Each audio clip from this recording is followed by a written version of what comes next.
I'm on my grizzly, I be smoking till them. Turn of the flip. They talking about me, shit get risky. I want money, pumps they itching. Me, I'm on my grizzly, I'm on my grizzly.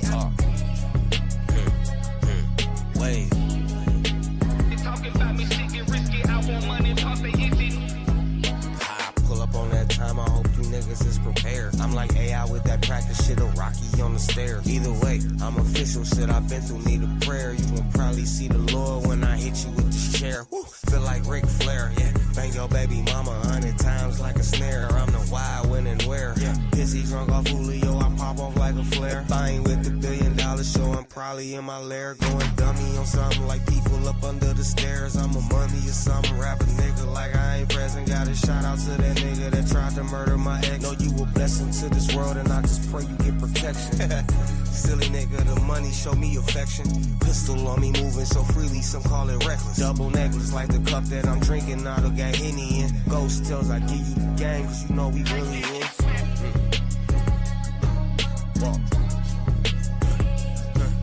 Wait. Yeah.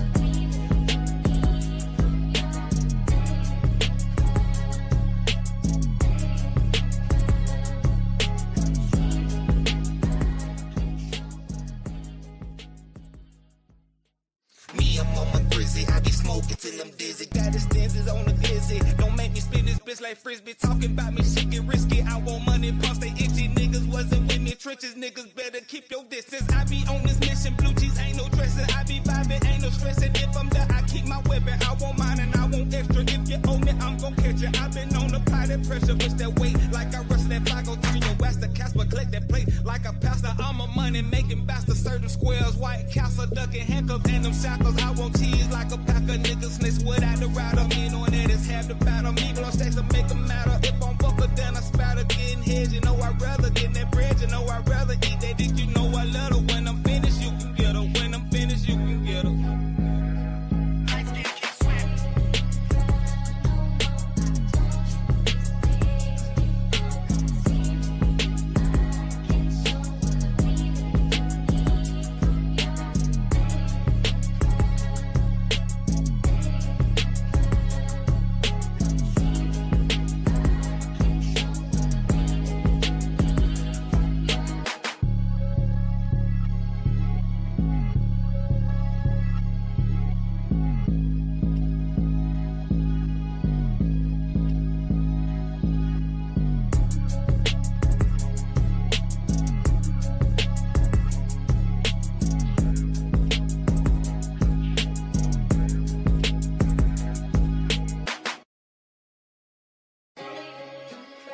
I'm on my grizzly, I be smoking till them. Turn of the flip. They talking about me, shit get risky. I want money, pumps they itching. Me, I'm on my grizzly, I'm on my grizzly. Wait. They talking about me, shit get risky. I want money, pumps they itching. I pull up on that time, I hope you niggas is prepared. I'm like AI with that practice shit, a Rocky on the stairs. Either way, I'm official, shit I've been through, need a prayer.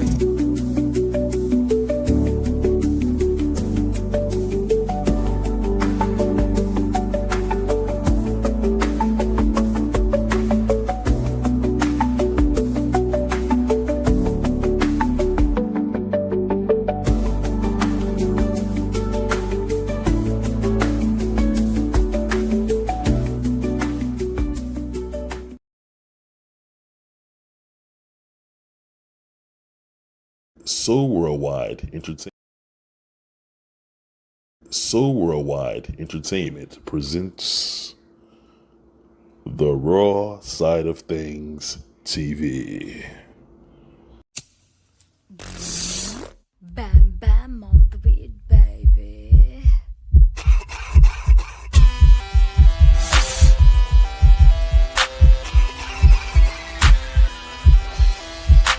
That gas, that grass, that motherfucking gas. Them trees that put you on your motherfucking ass. That gas, that grass, that motherfucking gas.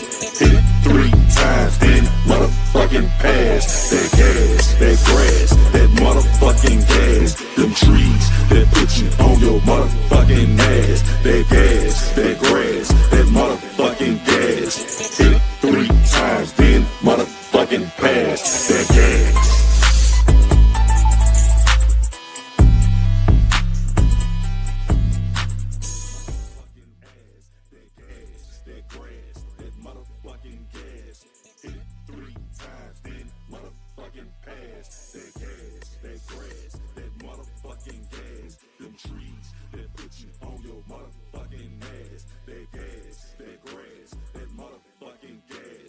Yeah.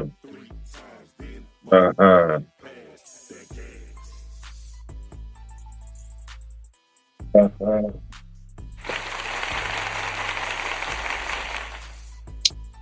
Yeah. Trying to start it off, baby. Trying to start it off. We here. We back in the building. And y'all already know what it is, man. Y'all already know. Guess what? Guess who I am? I am Sir Bam to the motherfucking dun-dun-dun-dun. Come on, y'all singing there. Back up in here, man. And it's the raw side of things. You feel me? Yeah. That's what we talking about. Yeah. Yeah, the raw side of things, man. We check it out. We're gonna start getting a little bit more intense side. You know, we started out kind of like tiptoeing in here. You know what I mean? Just trying not to make too much noise, but a lot of noise. So worldwide. You feel me? Yeah, it's time to goddamn drop some bombs on y'all. Like that shit that you hear with the whistle. You know, the whistle come and then that shit blow up on your mother. And that's what we trying to do. We about to do it. So, we about to start it up. You know what I'm saying? And once again, I'm here with my partner on the boards. He like my DJ. Okay, we back with the music. Okay, I don't know. Shit, but we back with it. What's happening? What up, girl? Man, it's a great day, brother. It's a great day. Glad to see you, man. Glad you're here. Man, Glad I'm here. likewise, man. Yes, sir. Yes, sir. We done united. It's the power team. We about to go ahead and bring it to them. This is episode 25. By the time we get to 50, by the time we get to 50, it should be 50. You know what I'm saying? Yeah. That's gonna be the power number right there. You know what I'm talking about? Right. Power cycle. Yes, sir. Yes, sir. So let's start this thing off. How you feeling though? You feeling good?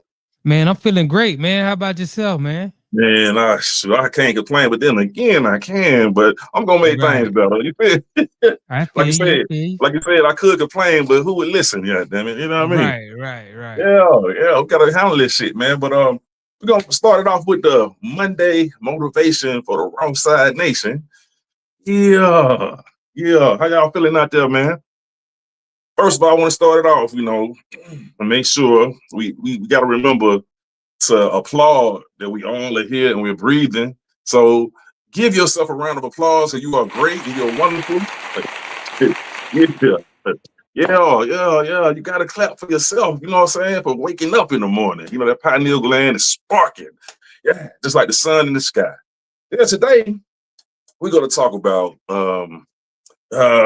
some things that may have happened in your past that you hold on to, and it pulls you backwards, and it keeps you from growing. You know what I'm talking about? Like you think you're dirt. You think you're a seed in the dirt that's buried, but really, you know what I'm saying, you're being fertilized to grow. And you just don't know it. You know what I mean? But once you realize it, you'll start to evolve and come out of the dirt and blossom. And that's what we have to do. So for everybody who's listening, I need you to lean in because I'm about to share something for the people. You know what I'm saying? They got the past that's chasing them down like a pit bull, about to bite you in the ass, you just running. No, you got to turn around and you'll realize that pit bull ain't even got no fucking teeth. That motherfucker said, bye. That's what, you know what I'm saying? Hey, for real. Your past ain't shit. It's about the present. And that becomes the future. So let's deal with the present and stop thinking about the past. For those that have childhood, heartbreak, betrayal, trauma, and you got to sit in the front seat, you know what I'm saying, of your life. In the front seat. You should have been pulled over a long time ago and opened the door and kicked that motherfucker out. But you got it riding with you. I don't hear no, oh shit, I ain't hear nothing. I don't know, goddamn it, but that was one of them things, I don't know that bomb. There it goes. I knew it was coming. Man, I knew it was coming. I said, goddamn. I know I'm getting some points in this motherfucker somehow. You know what I'm talking about? But today we're talking about liberation. Liberation. We're talking about claiming your narrative, not letting your narrative control and claim you. We're going to step out of the shadows of what happened to us in the past and step into the light of who you are evolving to be. And let me say this clearly. Your trauma, it's drama now, but it's trauma. It's a chapter. This is the book. We're in the book of life, right? So trauma is just a chapter. It's not your conclusion or your obituary. It's not your destiny, but you have to realize, you go from page to page turning, and you're gonna make things better. But if you let it in, it'll become your identity. If you let trauma in, it'll be your identity forever, and you'll carry it with you, and people can. Yeah. See, 'cause I used to be there. I was there. I'm not gonna lie, I was there for a long time. I mean, I was there. You think about you need outside validations, external validations to make you stronger, and it don't mean nothing. That's that kindergarten, middle school, high school shit. And you too grown to be thinking like that about somebody else thinking. You'll live your whole life wondering, like, damn, I should have did this, but people are judging me about fail. But you gotta fail to win, but people are holding back because they just wondering, like, people gonna judge me if I really be my true self. But see, a true adult takes control and kicks the trauma out the car. And you know what I'm saying? You gotta take off. That's what I did. I kicked out my trauma out the car. Anybody who was holding me back, yeah. I pulled over like Gucci Man did that bitch. You remember that? Remember how Gucci Man did the bitch on the highway? This nigga pulled over, opened the door, and took his leg and kicked the bitch out the car. That's how I did trauma. That was fucked up analogy, but this is the raw side of things. Sorry about that. I'm talking, but hey, this motivation, baby. Hey, I'm just showing you how I get down. Like I get down, I get down. You feel me? I ain't just down here, I'm from around here. A lot of y'all new here and just flew here, but a nigga like me grew here, straight from the A-Town, Decatur West Greater. Yeah. Check it out. Now, trauma has a sneaky way of disguising itself. It can be anger. It can be coldness. Because I remember I had this anger. I used to walk around. When I was young, I was mean mugging like Ice Cube was. I don't know if y'all remember how Cube had the mug before Friday. He wasn't too much smiling, but he had that mug, and I was just mean mugging. I was mad at the world. And I'm not going to lie. I used to cuss out God. Yeah. I was suicidal. I grew up suicidal. I used to cuss God out because I didn't want to be here. And like I said, pussy is what made me want to be. I realized, God is a genius. He knew what man needed. You know what I mean? So I started to calm down a little bit. You know what I mean? Even though I didn't have my priorities in order, because it's supposed to be money first. Well, knowledge, then the money, then the women to be there. But I was just chasing the pussy. But hey, I know I'm mixing up the motivation a little bit. I'm sorry about that, because this is the ratchet versus righteous. So you got to take both at the same time. But like I say, trauma can be sneaky. It'll disguise itself. Sometimes it'll be anger. Sometimes it'll be coldness. Sometimes it'll be to the point where you act like you don't need nobody. You know what I'm saying? You're by yourself in this.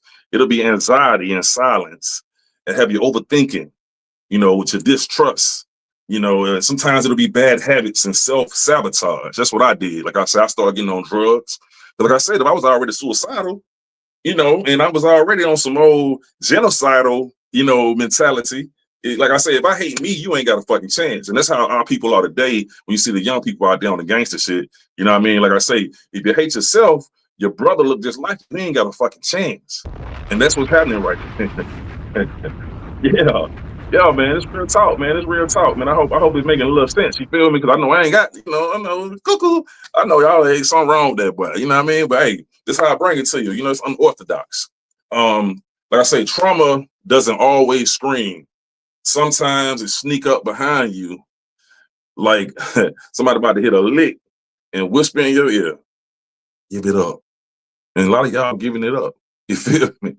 Nah, not me. I'm taking the pistol and blah, blowing the brains out of trauma. You feel me? That's what you got to do. Yeah. You got to do it like that. Trauma, you got to kill trauma. Find a way to destroy trauma out your life. You feel me? Because sometimes it hides inside your reaction. Sometimes life is avoidance. It triggers, your fears and, all this bottled up. But yeah, that's what you got to do, man. You got to go to war with trauma. You got to face trauma face to face, and cut the head off the devil. Because you got to remember, you were created by the Most High. You're a part of the Most High. And you are the Most High, because you cannot separate yourself from the Most High. And the trick is, we are at war. It's a spiritual warfare. It's God versus the devil, but it starts from within. So go to war, destroy the devil every day. You know what I'm saying? It's a war. It's time to go to war. destroy the devil from within. Now, I ain't gonna say everybody gonna be perfect. There you go. There you go. You see what I'm saying? Yeah. I know. I have a different type of way of delivering the message, but as long as you get the message, that's all that matters. Hold my hand in action. But yeah, as long as you get the message, we on and popping. So that's the motivation, the Monday motivation for the Raw Side Nation, man. Give yourself a hand. Yeah. Yeah. Once again, it's on and popping. Okay. I guess hey man, this has been beautiful. It's a beautiful journey. I love it. I love the trajectory. We started from nothing and we still at nothing. You know what I'm saying? But we got something. You feel me? It's something special here. And you're gonna see it materialize right before your eyes. I promise you. All you gotta do is just stay tuned and we gonna boom. Cause ain't no stopping. We gonna get it popping. You feel me? Let me see. What's the next thing we can do? We can talk. What we at with it, bro? We gonna jump to God, what is that? I'm the shit. And if you feel some type of way about anything I say, don't forget, I'm just talking shit. Damn, I really forgot to talk shit to y'all. How can I forget? Okay. I guess I forgot because I was talking a little shit in the motivation. I guess I forgot to talk some shit. Super shit talker today. I was talking a little shit with the motivation. You feel me? It came out a little bit. I've been trying to hold it back and just because it's the ratchet versus righteous. I try to keep the motivation always righteous, but sometimes I kind of like being mixing it up. It's the formula. You feel me? Because you got to think about it. I came up a savage, so I know to relate to a savage, you got to speak the language of a savage. You know what I mean? A lot of my people still living that life. You know what I mean? So they ain't gonna understand you if you come at them like an angel. They like, you ain't been where I've been. I can't even, you know what I'm saying? They ain't even trying to hear you. But if you like, bro, I'm from the same cloth. They like, okay, if you change, I probably can change. You feel me? Because I'm put like this here, man. We in a day and time where it's time to stop making excuses. It's time to stop making excuses. I know we want to point the finger at the white man for everything that happened on the plantation. I know. You're doing this, and what they say is 4 fingers pointed back. I think my hands actually. I don't like that shit. But they say it's 4 fingers pointed back when you're pointing, and we're in a day and time now where there's a lot of resources that can help, and the excuses kind of getting played out. Because I know, especially if you got knowledge of self. If you got knowledge of self, it's no reason why you shouldn't be creating and finding a way to get your financial situation together. It's no reason. It don't make sense. How you gonna have knowledge of self and you can't figure out how to get no money? Food, clothing, and shelter is part of the 12 jewels of Islam for all my 5%ers out there that know what I'm talking about. You know what I'm saying? If you're starting off with knowledge, wisdom, and understanding, what's going on? You feel me? Like, come on, we gotta do better. We gotta do better. As a people, we're supposed to be.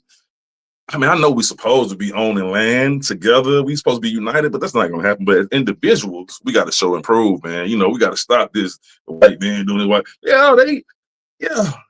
not. And when we say the white man, we're not talking about all white people. Because I'm gonna tell you, it's a system. It's a system, and everybody's born in this system. We might have some hidden entities that's out there, and pushing the big evil, the big dark cloud over everybody.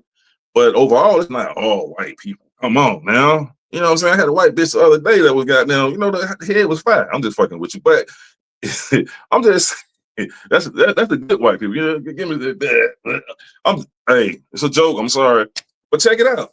We cannot sit up here and keep blaming all white people because it's not all them. Because like I say, you can go on YouTube right now and type in white people admitting that black people are the gods, or white people admit that white society stole everything from black people. Those are the good white people. So there's some good white people out there. Don't get it twisted. Don't get it tangled and twisted. You feel me? It is some good white people. Just like it's some good black people, bad black people. Same thing with white people. It's some bad and some good. You feel me?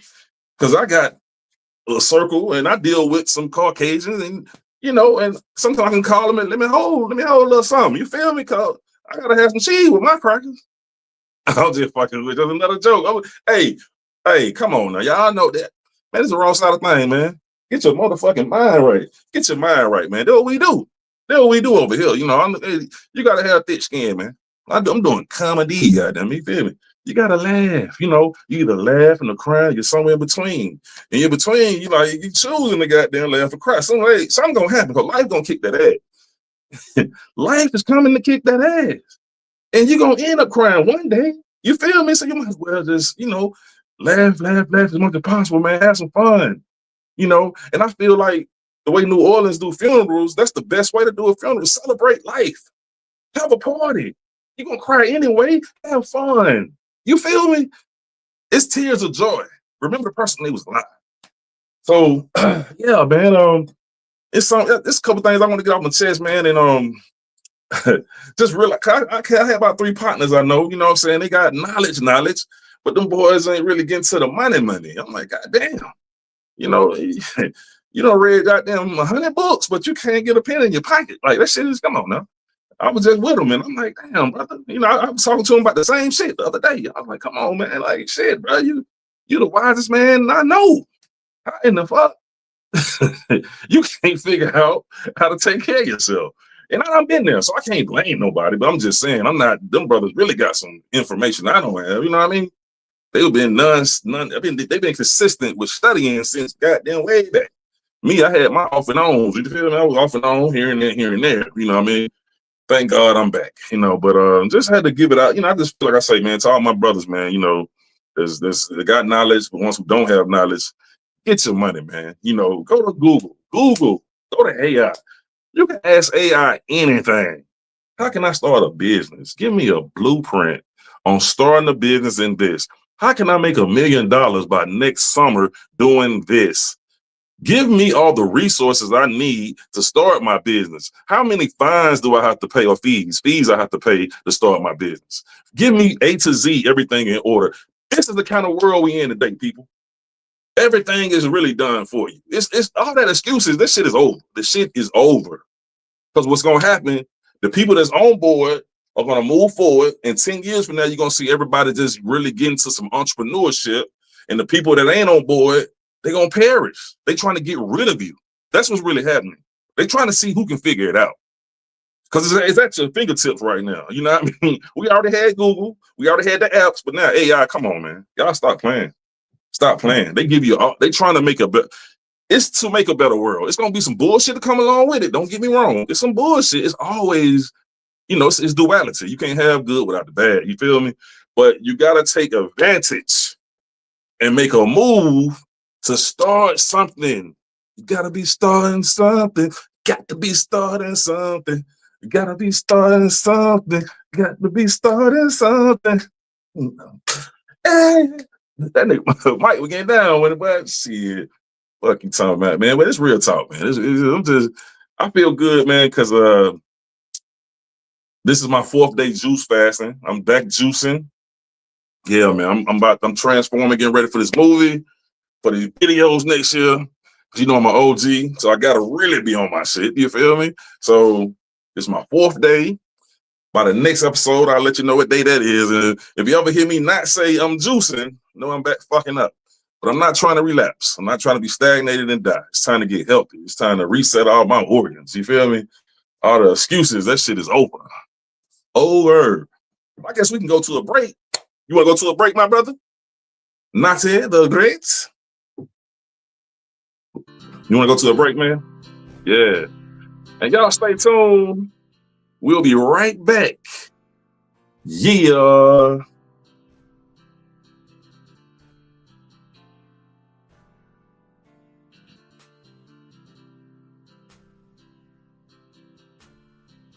Again, it's the Raw Side of Thangzz, you know what I'm saying? You know what I'm saying? And he'll smoke with Mary Jane, no longer Snow Kane.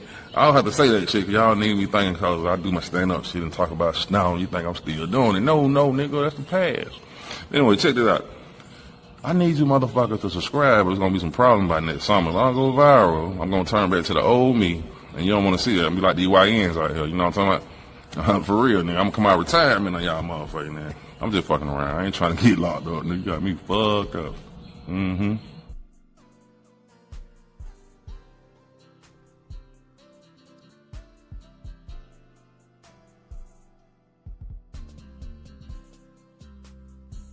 What's happening? What's happening? We back, man, and we talking about the pet peeves and one of your favorite movies. You know what I'm saying?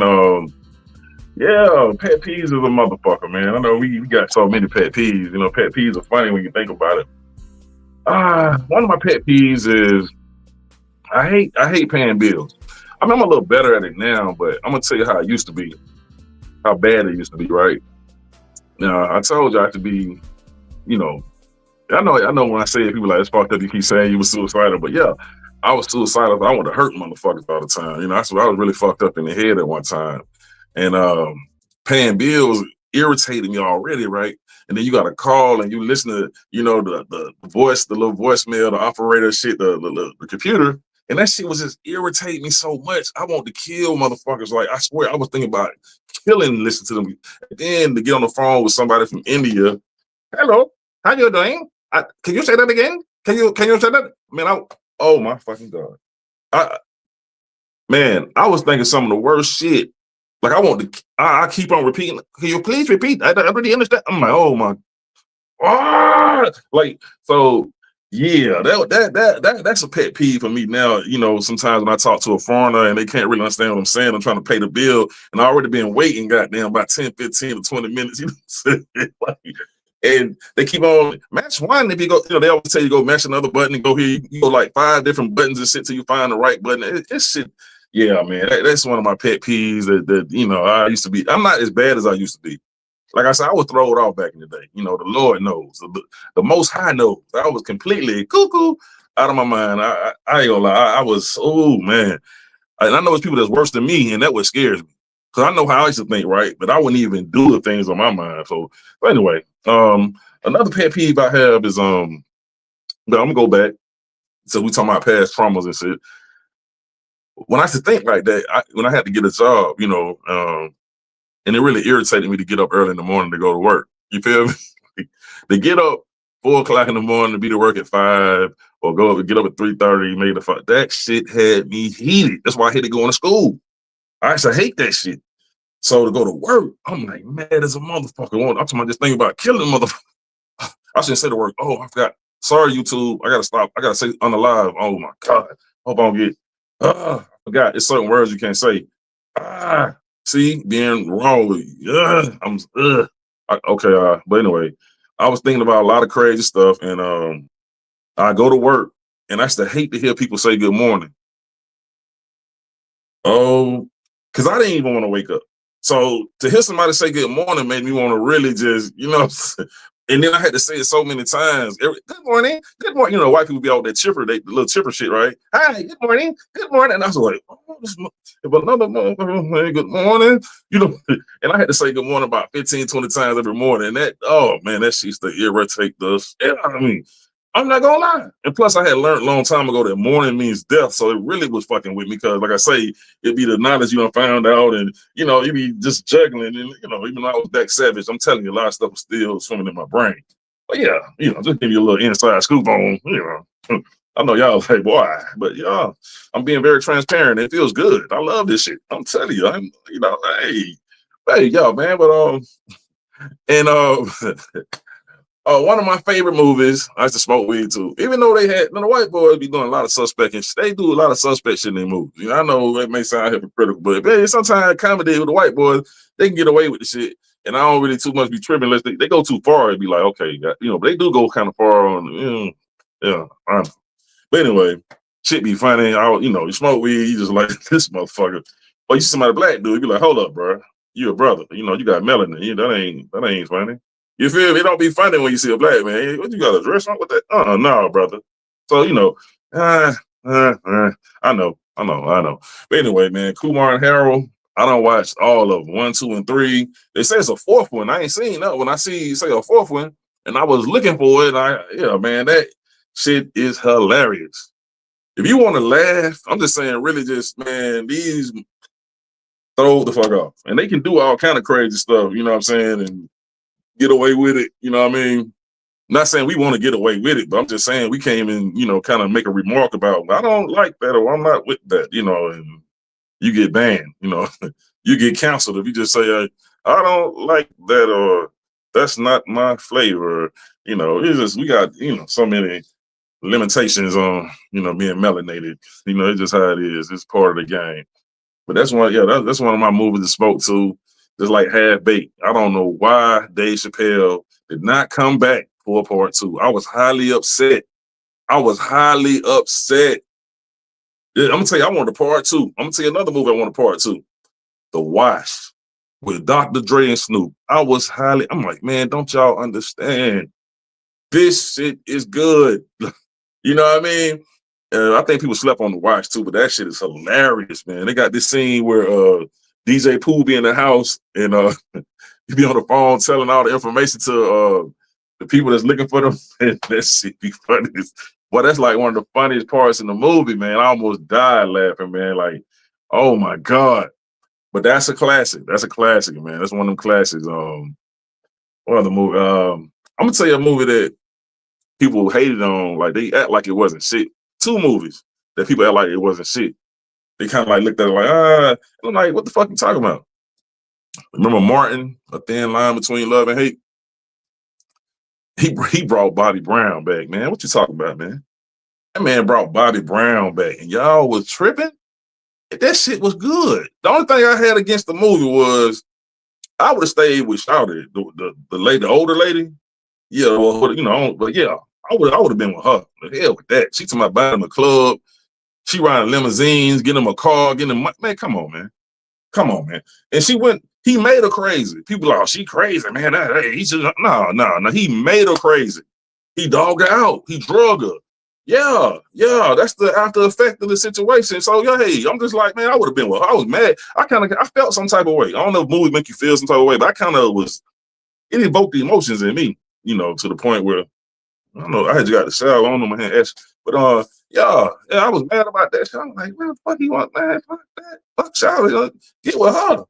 You know what I mean? But that's a movie who, you know, people act like one shit. And I don't know why Martin didn't keep going, because I think that was the movie that he put out. Like, but I think, yeah, he should have just kept doing them. I was waiting. I thought that was his time, like Eddie Murphy. I thought he was about to really start bringing them out, but he cracked up, walking down the street, going crazy, running or some shit. I don't know what happened to that brother, man. The medicine or some shit. I don't know what happened. But and another movie that people slept on and really overlooked, I think is a classic, Idlewild. I think it's named Idlewild by Outkast. That's a creative ass movie. The movie is well put together. It's genius. It is genius. And I think it was I don't know. People just act like that shit wasn't shit. I don't know what the fuck.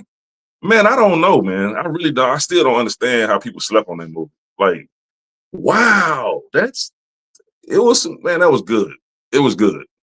I don't know, man. I guess the vibe was switching over to some new music and people went fucking with, Cass them at the time. I don't know what the hell was going on, but yeah, man, that was some classic shit, man. Yeah. But I want y'all to get prepared because we got somebody coming in. This sister, like I got 3 psychiatrists, and this one of them. I told you, it's me, myself, and I. So I need 3 psychiatrists. And all my psychiatrists got their own trauma. You feel me? Because, it's life. We all are human. And she's gonna come in, man, and let you guys know some things that she's been through. That hopefully, can wake you up if you're going through the same thing. You know what I'm saying? She come a long way. Like we all had traumas. I was telling her about my traumas and things I've been through. And of course, so this is one of my psychiatrists, like I say, But yeah, it's Dr. Bishop Tanya Sumners. She's coming in the building, man, and we're gonna have a great discussion. And it's gonna blow your mind. It's really gonna blow your mind. So y'all get ready. And yeah, me and her was talking. We was just talking about traumas from the past, and is it kind of directing your life right now? And I really don't let. I'm so past shit. I don't, I'm so past everything that happened. But at the same time, you got those memories because I was, I'm in the process. Well, not right now, but I was in the process of writing a book about my life, autobiography. She already is in, writing hers or wrote hers. I think she finished it.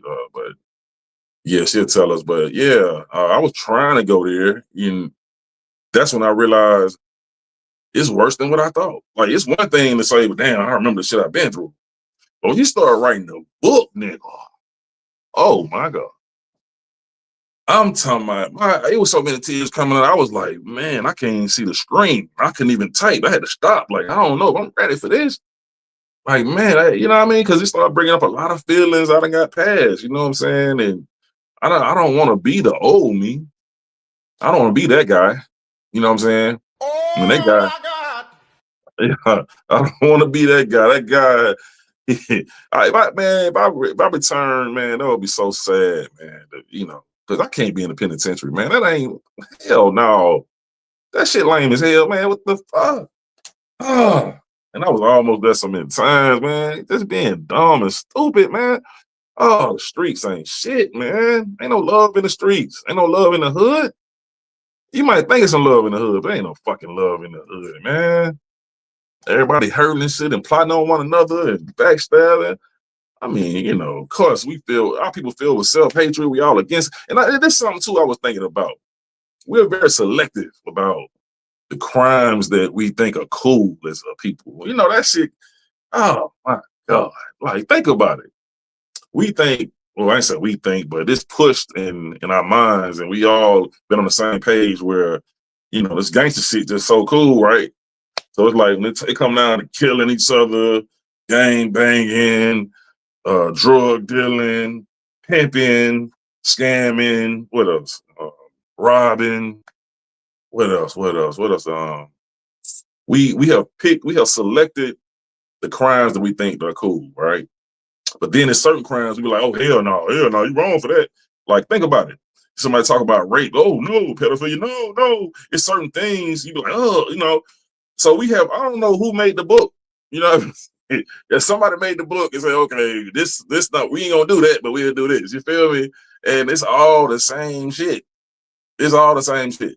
You know what I mean? And I wonder who when that shit came up, like, cause I don't know, we've been through so much. You know, it started on the plantation. You gotta think about it.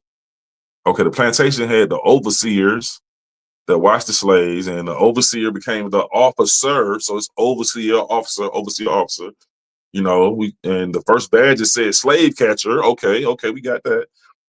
And the people that was rebelling against the plantation, the master, those are the first thugs. That's why they had to get rid of Tupac, because that was going to be his narrative. Thug life, meaning the hatred you gave little infants fucking everybody. So they had to get rid of him before he switched it around and told y'all, we about to go this route now. You feel me? That's what the whole situation was about, uniting the gangs and, you know, going to the White House and the East-West death row. People didn't know, but yeah, he was on a whole nother mission. And we got to that point. Yeah.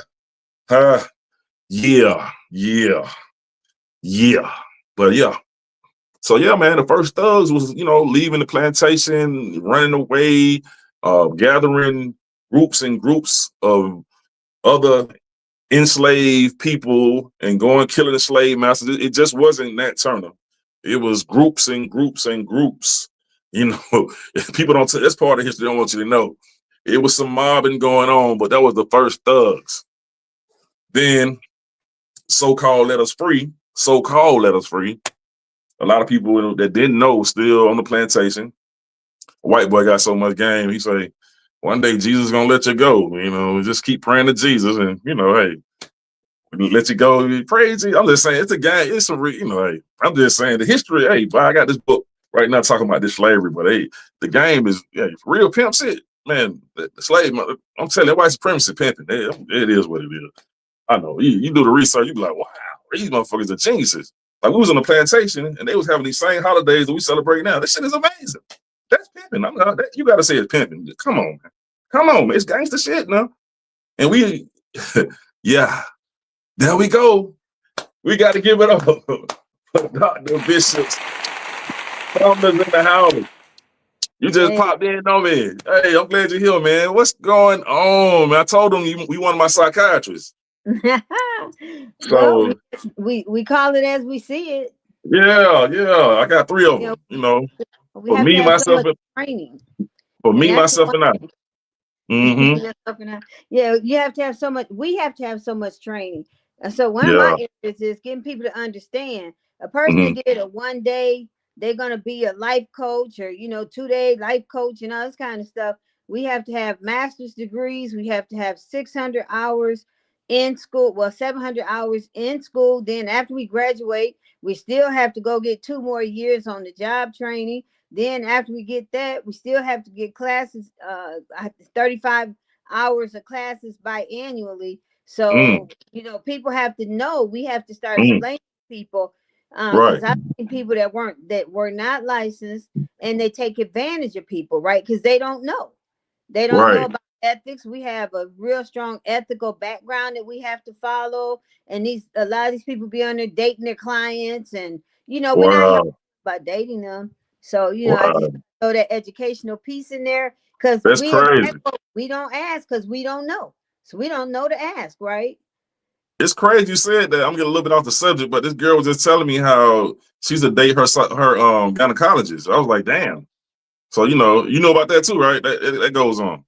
Well, see, any profession where there's people, there's an opportunity for it to be abused, right? And Hmm. so, especially when their mind is not right in the first place, because say you come to me and you have had a whole lot of issues going on, so you come to me Hmm. to help get you straightened out. But now I prey on you because I know that you're Hmm. weak, you're not in your right mind, and Wow. it's even like my rape. We had to have a year underneath the pastor. And I found out later that's when this happens, because they know you spent 8 years trying to get your degree. Once you get your degree, you get to be ordained in that ministry and, get a check for the rest of your life for doing what you love doing. But Hmm. because they have an opportunity to take advantage of you, they do. And so it's Hmm. really hard right now. When the whole thing, like I had for 1 year, Shaheem, seriously, every client I saw had been raped. Males, females, little kids, families, everybody I saw had been raped. So when we look at this behavior, people feel like they have a right because they're overpowering, right? Hmm. So for rape, usually there is there's a balance in difference, right? So like you just said, the gynecologist, that's rape. That's not a sexual relationship. You preying on somebody and there's a power Hmm. imbalance. So if you have more power, okay, so say I have male clients and I'm like, oh, I like him, he really cute. Now I'm going after this guy, right? That's not a relationship. That's a Hmm. rape because you are not in your Damn. right. So you're Wow. literally being raped by this person. It's I like these know. little young girls 15 years old out here, and the men pray riding by their schools, offering to get their hair and nails done and pick them up and all that. That's still rape. And you know what's crazy? That was normal in the '80s and the early '90s. And nobody was saying nothing about it. But that A was lot in, of in the '70s, and you all know further back, great grandpa, granddaddy, grandma, But yeah, man, I know you was telling me about times that you had been sexually abused, raped, and do you think? Because I know I had talked to this Latino woman, and she was telling me, I don't know if you know about this. She was saying in the Latino community, most of the time their fathers are their first boyfriends, and the mother they know about it. This goes on. This is very normal, and the world is just so sick. A lot of women may look at men like I know a lot of women might look at men when they see him like, damn, like is he gonna do something to me? Or do you think women look at men that way? Oh Like yeah, if oh yeah. And 9 times out of 10, it's because they might be. You know what I'm saying? I was used to babysit for a Muslim couple that lived next door to us as kids, and he mm-hmm, tried to rape me, and I scratched his face up and ran out the door. I was probably like 15. I scratched his face up and ran out the door and told my dad. The dude didn't come back for a while because my dad was crazy. He just shot him in the face or whatever. But mm-hmm, when you trust in your children, you got to watch who you trust in your children too. And like for me, my rate was a pastor, a senior pastor who his people still denying it, but they call him with a young person in the church early one morning. So I was the first person ever to have the nerve to say something, right? And that was extremely difficult because I knew nobody would believe me. And at first, we talk about repression and all that. So when I tried to tell one person, he was my best friend. He's like, "Oh, girl, you know you want him." I didn't even like the man, and he knew I didn't. So he said it jokingly, but it cut me like a knife, right? And I Mm. just felt, who am I gonna tell? But when the next person called me and was like, "Dr. Brown, can I come to your house? Can I come to your house and talk to you?" It was like late one Sunday night, and she started telling me all the stuff, how her and her best friend was having orgies with the pastor on the floor in front of the fireplace, all kinds of stuff, right? And for me, I'm trying to say, well, that's my pastor. I still can't. So I still, because I'm so loyal, Shaheem. I'm such a loyal person. That's how people know who to abuse, right? They Mm. find the good people and they want to abuse the good people. And Mm-hmm. so she started triggering all kinds of stuff in me because mine was totally repressed. It was gone because I couldn't get it out. But once she started triggering me, I started having really bad nightmares. And then we talk about post-traumatic stress. Post-traumatic stress is real. It's real, boy. Because I Mm. couldn't sleep anymore. Now the whole time it was repressed, it was okay because it wasn't in my forefront. But once she started triggering me by telling me all the stuff she had done, then it's like I started having flashbacks. And like, so if you go to court on a rape case, right, you may not remember exactly things the way they happen. You get bits and pieces, right? You get a Mm. distorted image in your head because it was such a horrific event that your mind, for me, my mind was not able to grapple with it. I grew up in church. The preacher was like next to God. With the preacher being next to God on earth, I remember when I realized what was about to happen. Should I fight him? Should I run? Because he had taken me to a whole nother city on the guise of going to a graveside. And my thing was, should I fight the preacher? Should I run? I didn't know what to do. And growing up in church, I just shut down. I just really shut down. I watched the whole thing, and I don't know. It took me 9 years. You talk about Rumpelstiltskin, all these different things. It took me 9 years to get back to normal, to even not even whole normal. I don't know that I'll ever be normal. I'm able to accept it, deal with it, and go on and live my life. But Mm. I've had so many people come to me that have been raped. So I feel like, my husband and I used to joke about which was better, the education or the experience, right? So the education about all the stuff I've learned was one thing, but when I actually experienced it, I think I came out in the end a more richer and deeper person, because Mm. when you come to me and tell me this happened to you, I can understand the nuances now. The post-traumatic stress. I remember I was standing in my living room one day and I remember thinking, somebody screaming. And then it dawned on me, it's me. And all my Mm. pastors, Wow. I heard all this yelling and screaming, and I Wow. right. And I remember thinking somebody screaming, and then it hit me like it's coming out of me. And so all the time, my preachers and stuff were psychiatrists. I mean, my teachers were psychiatrists and psychologists. So I told one of my teachers what had happened to me, Mm. and I said, I just heard all this screaming, and he said, "Tanya, it's post-traumatic stress disorder." He said, your trust Man. in the world is gone now. The person that you held up the highest next to God, the pastor, that's who raped you. So your whole belief system, it rocked your whole belief system from birth, what you've had put into you about the church, about Mm-hmm. pastor. And then I was on, I won't say her name, but I was on her radio show, and she was talking about how, well, we were talking about it. She's a big pastor's wife here in Atlanta.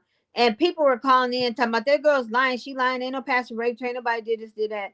So I was just broke down for the first half of the show. Like, no, I knew nobody's going to believe me. Right. But then in the end, so after the first half of the show, when we came back, people was calling saying, "I don't know why you don't believe her. The pastor raped my wife. The pastor did this. The pastor, raped my daughter. The pastor was going with my, all kinds of stuff." And I was like, okay, so I was that first person prior to it happening to me. I would have been a person saying, "No, no, no, a pastor wouldn't do that." But even in seminary, to be honest and not trying to blow pastors out the water at all, because I love God. Nobody can ever take God from me for any reason. But at the end of the day, in seminary, we had drunks, we had drug addicts, people just peopling. They were doing what they do. And so the thing is, I empowered myself to be in a place where I can be of service, right? But it took me 9 years of being in the bed, being in blackness, dealing with post-traumatic stress disorder, not being able to get up and fight for myself in any kind of manner. Praise God that I have the husband that I do, because he stood beside me through all of that, through all the hospital stays, through all the post-traumatic stress disorder, through all the anxiety, through all the depression. He stayed with me through my healing. And I came out on the other side, Shaheem, much richer, because now I like, it's one thing to talk about post-traumatic stress disorder. But if you've never had it, if you've never not been able to pass, like I could not go past the street the church was on. I would literally just break down in tears. I couldn't talk about it for 9 years. Even when we went to court, right? I worked at Atlanta Medical Center, and a white guy came up to me. I was sitting down having lunch, and he said, I was on the jury, right? He said, and I'm so sorry that happened to you. I had a panic attack. This is maybe a couple of years later. I had a panic attack. I couldn't breathe. I couldn't respond to him. I got up and ran out the room like I did in the courtroom. I got up and just ran out the room because it was so much. And then this guy says, nobody's ever accused me of anything like this in my life. First sentence coming out of his mouth, right? And so it's not that he hadn't been doing it for years. It's that, like he said, nobody had ever accused him. So when I finally got the nerve to stand up, then I'm sitting here feeling like nobody's going to believe me. I'm that person that, they're going to say she's the lying bishop or whatever. But at the end of the day, I came out much stronger. I don't have to tell people that because it's a preacher, they didn't do it. Right. I could say they just as apt to do it as anybody else. They're men and women. So wow, man, you've been through a lot, man. I was just thinking about what you said. What do you say, post-traumatic? What is it? Stress disorder. And it used to be a title, PTSD. It used to be a title given to soldiers, right? Because they go over there, they fight these battles, they see tons of dead bodies, all kinds of stuff going on with them. So when they came back, they couldn't sleep at night. My husband, he was a Vietnam vet. And my first husband, he was a Vietnam vet. And we would be in the bed sound asleep, and his body would just shake the whole bed and wake me up. He said he was a gunner on a helicopter. So they fly down on cities, especially at night, and they would flash great big huge lights and just shoot everything moving, kids, women, men. It didn't matter, kill whoever. And I remember him sending me a letter stating that best friend was blown out of a helicopter today. When we landed, his guts was just steaming, right? And so he had to live with those kinds of images. His best friend was a body bag man. He would be the one walking around picking up parts and putting them in the bag. So that was a name given to Vietnam, to not just Vietnam, to veterans. But then they realized, because a lot of our work is done in trauma, right? Because everybody's had some kind of trauma. I would like, that they can put their hands on. A lot of times you had trauma, but when you come to us, you don't realize that your mom selling your body at 5 years old was trauma for you. We have to put the trauma in its proper place, right? So have you ever had any trauma? And when they may say no, but as they come into therapy and we start talking to them, it's like, girl, that was very traumatizing. What are you talking about? So post-traumatic stress disorder is me laying down every night and having to relive that for 9 years. Me not being able to go past that street without breaking down. Years later, my husband and I, because I couldn't even tell you what city it happened in. I didn't know he had taken me to another city. I didn't even know the name of the city we were in, right? But what my husband and I was going past a exit on the highway. This maybe 5-6 years later, we're going past the exit on the highway. And I looked up and I saw a sign that had barbecue, a great big sign that had the barbecue. And that's when it hit me. Like, I remember seeing that on the way to the city to see his son. Because the police and everybody's like, well, where did it happen? I don't know. I don't know where I was, honestly. But when I saw that sign, man, my husband had to pull over. I just broke down. And I'm like, where'd that come from? I thought I was done with this. But post-traumatic stress ain't a joke. The day I heard all that screaming I told you about, my professor said to me, I was like, I called him and I said, hey, I heard all the screaming and then I realized it was me. I don't understand what's going on. He said, Tanya, you've been traumatized. He said, and that's post-traumatic stress disorder. Where's Lester? And I said, Lester's at work. He said, call Lester and tell him to take you up to the hospital. When I got to the hospital, it was such a horrific event because one of the things I understood, my reality would never ever be the same again. It can't, because now I know preachers rape people. Before that young innocent Tanya, and I wasn't, Mm-hmm. I was 37, but that innocent Tanya that still associated the church with God, with Mm-hmm. people doing what they're supposed to do, and all that, that'll never happen. I'll never be that person again because now my So, reality has shifted. so you say you was 37, right? I was 37. So, did you have a good childhood? Did anything happen when you was younger? My childhood was so traumatic. I think I remember telling you, my dad, he was drunk. He would fight my mom almost every weekend. He'd be out in the street, but he'd come home. Oh So yeah, you did tell me. Yeah, yeah. yeah, on the weekend he would be at, well, on Sunday he would be on the couch all day long. But on Friday he would start drinking, gambling, doing all that other stuff, right? And then fight my mom. And I was the child, it was 8 of us, but I was the child, like I would jump in it, right? I remember one time he had her on a landing on the stairs. Like, here's some stairs, then it's a big square space, then it's some more stairs. And he was sitting on top of her, beating her in the face. And I remember jumping on his back, beating him in his head, right? He slung me back up the steps. And so when Man, up the so steps. the fight ended up at the foot of the steps. And all I remember is I came down the stairs and my mom's white bra, she had on a white bra and it was bloody. All I remember is the red blood all over the bra, right? And I remember like just screaming and screaming, and she was like, you better go in there and check on him. So I went in the kitchen. He was laid out on the floor, and I was just like, I hope you dead. I hope you dead. I hope you dead. I didn't want to see about him. Mm-hmm. So, he wasn't dead, of course, but that for Mm-hmm. me, that I will never forget the blood on the white bra. And like, I have clients that come in and they'll say, well, the kids don't know that we fight. I said, that's not true. Little ears hear everything, man. Kids, oh, they Mm-hmm. fight and they fight.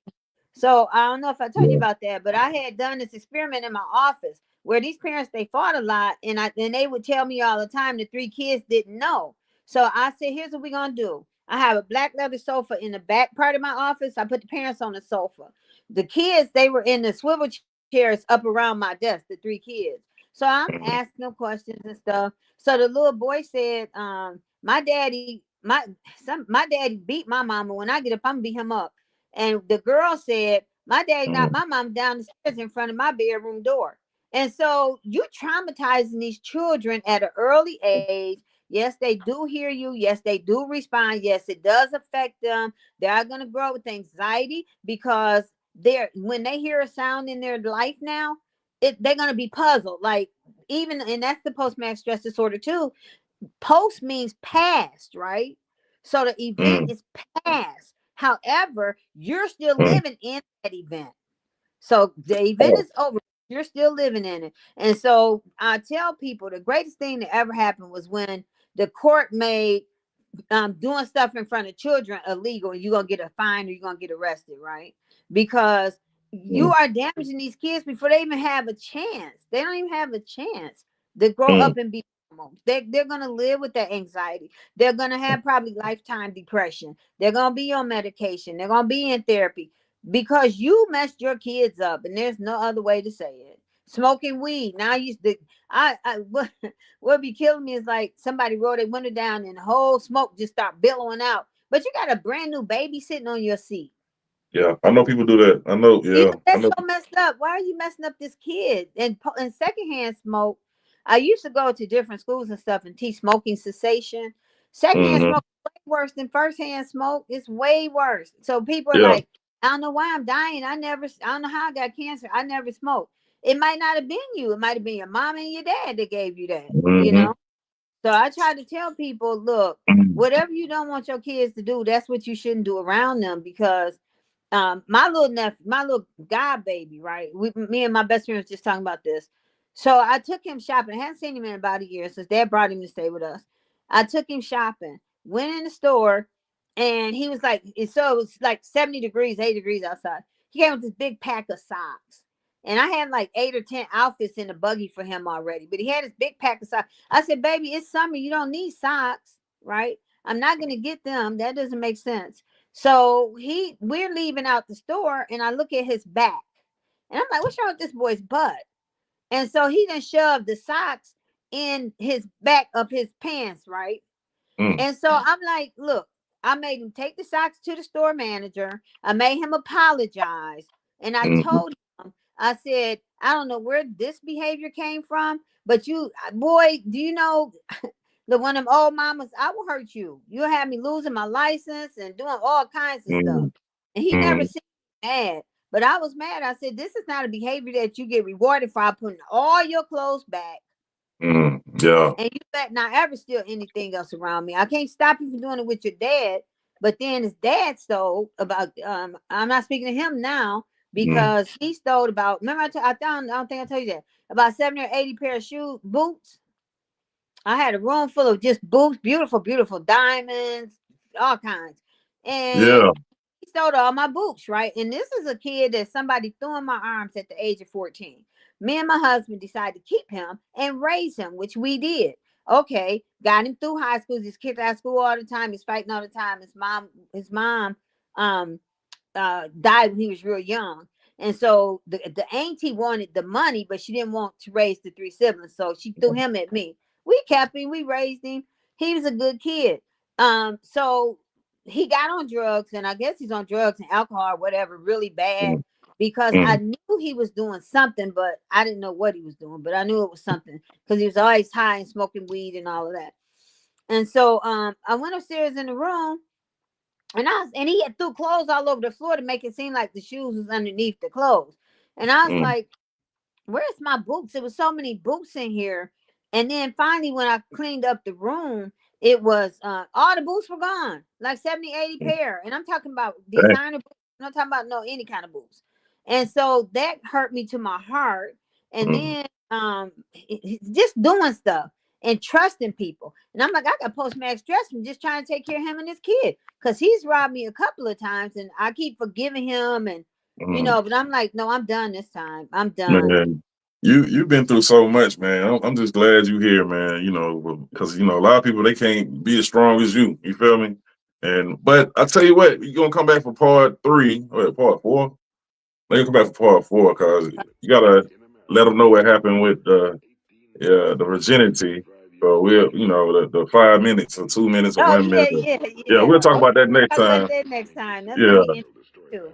Yeah, That's man. I'm it. glad you came through, man. It's a lot. You can help a lot of people out here. So let them know where they can find you and come talk to you. And that's why I'm real open. Like some of my people say, don't tell these people your business. God allowed me to go through this so I can uplift and bring other people out of it. So if nobody Yeah. talks about how they're gonna get healed, but I'm Bishop Dr. Tanya Sumner Brown. I own A Love Counseling Operation. Well, Operation Street Harvest is the parent family. There's 12 companies underneath Operation Street Harvest.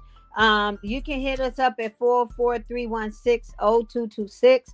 My personal cell is 678-978-9391. Yep, I gave it to you. And our email is alovecounseling@hotmail.com. Our website is alove.org. And yeah, it's plenty more to come because I'm very Okay. open. And I'm Okay. here to try to help people grow. Well, I'm glad, man. I'm glad you're here, man. That was great. That was great, man. I'll tell you what, till next time, please give us a shout out to the Raw Side of Things, please. The Raw Side. And I'm telling y'all ain't got a better brother doing this than Shaheem. I've been working with him over the years and years. Yeah. In 2 of his movies, but y'all ain't got a better brother because he understands his weaknesses and he's not ashamed to talk about it. Yeah, exactly. He's not 100%. He's Yep. always working on growing and getting himself together. The raw side of things, keeping it real. Yeah. And All I'm right. the Queen of Hearts, the counseling guru. Hey, I appreciate you. Until next time, we will be back. Gonna take a little break right now. Y'all stay tuned. The Raw Side of Things. We Bye-bye. are.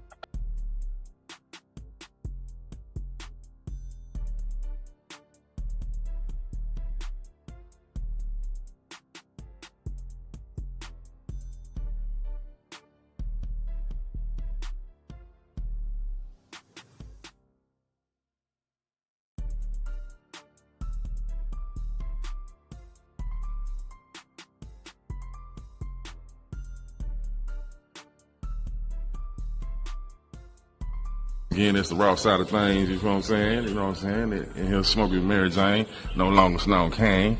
I don't have to say that shit, cause y'all need me thinking cause I do my stand-up shit and talk about Snow, you think I'm still doing it. No, nigga, that's the past. Anyway, check this out. I need you motherfuckers to subscribe, or there's gonna be some problem by next summer. If I go viral, I'm gonna turn back to the old me, and you don't wanna see that. I'm be like the YNs out here, you know what I'm talking about? For real, nigga. I'm gonna come out of retirement on y'all motherfucking man. I'm just fucking around. I ain't trying to get locked up, nigga. You got me fucked up. The last blast of the day. Yeah. The last blast of the day.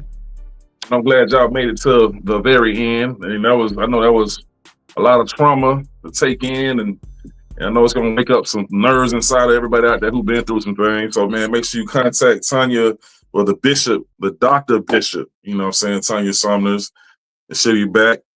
And we're gonna end it out with Naughty the Great, to let y'all know about In the Game Network, and let y'all know what's going on with these sports. And you know, the Falcons won, and they lost, and all this shit. But damn, Yeah, let them know what's good, brother. bad, man. Them boys pretty bad. They probably gonna fire everybody. But Katja and myself from Just Simply Sports, we're gonna talk about the night after the Monday Night Football game between the Giants and the Patriots. Jackson Dart coming back after being out with the concussions for the last few weeks. So, but we're gonna chop all that up. We're gonna chop up Shadur's performance versus the 49ers. And we probably we might get into a little bit of the Falcons and what they need to do to go forward, because what they doing now, this ain't it. So that'll be later on tonight, and then I'll probably replay that show Tuesday at 5:00 on the Built for This radio network, One Man Cave, In the Game Network. We on Twitch, we on IG, LinkedIn. We some everywhere. Roku, we some everywhere. So you always got an opportunity to find us and see what's going on. TikTok, Instagram, you at Raw Side of Thangzz. I'm at One Man Cave. So yeah, y'all reach out, man. Link up with us. We got some things going on. That's what's happening. Well, hey man, we made it to the very end, just the beginning. So hey, y'all stay tuned to next time, the Raw Side of Thangzz, and we out.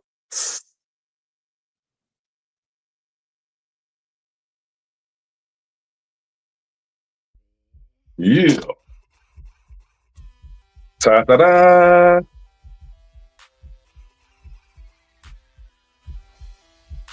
That gas, that grass, that motherfucking gas, them trees that put you. Thanks for watching. Please subscribe to the channel.